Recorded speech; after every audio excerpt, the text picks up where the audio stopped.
Well, we have an incredibly local Hamptons story, but has national appeal, international appeal, in fact. And the movie is Legs, a big issue in a small town of Sag Harbor.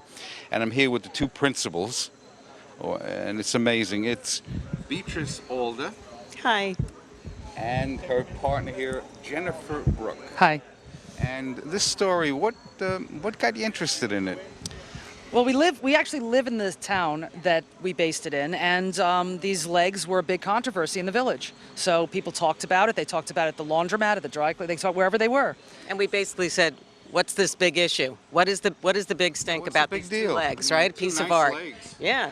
So, a camera crew, some editors, and 3 years later, there's a film about it. And basically, Ruth battled, and a partner battled the hell out of the Supreme Court of New York? Yeah, and fortunately, it became a movie, which is great.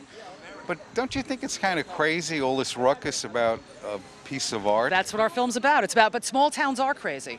Every small town has their issue. Like, we'll go to Q&As and festivals, and they'll say, oh, we have the same thing, but ours is about a traffic light.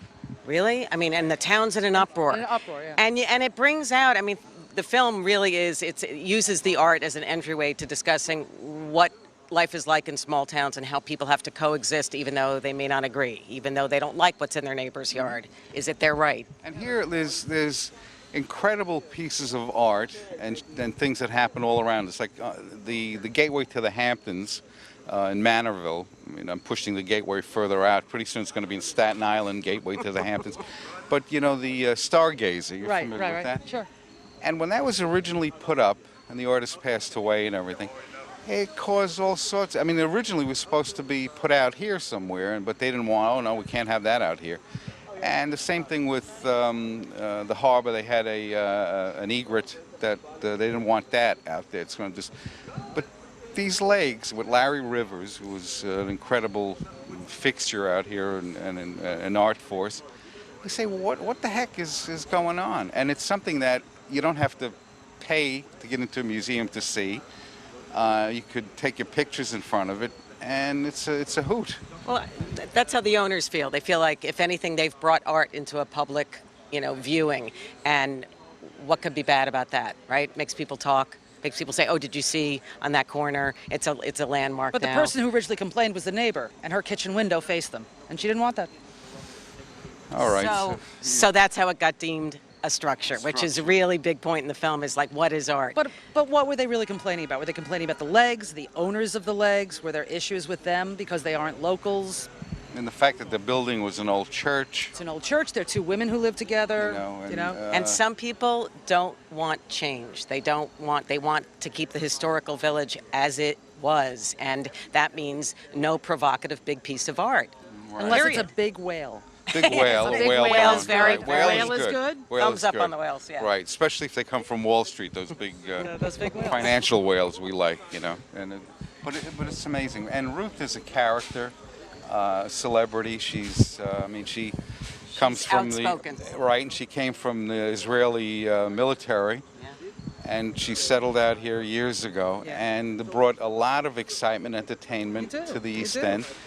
And her art has always been approachable.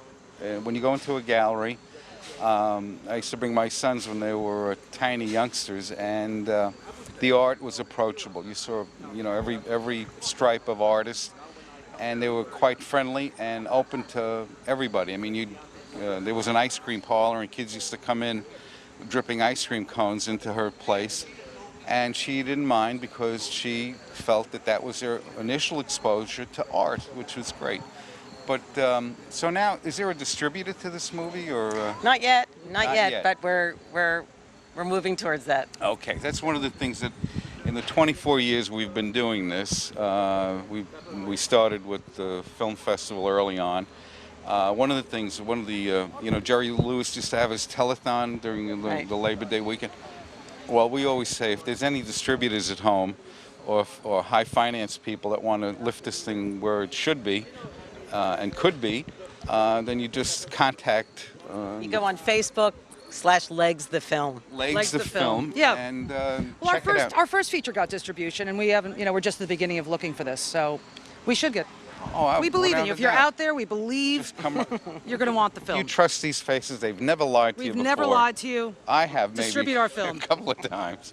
There was a Vegematic that I told you to buy. Maybe you didn't want to buy it, but it's really exciting. And just basically, it's such a story that it really needs to be told. And I think that it's a moving story. It made me laugh, made me cry, the whole bit.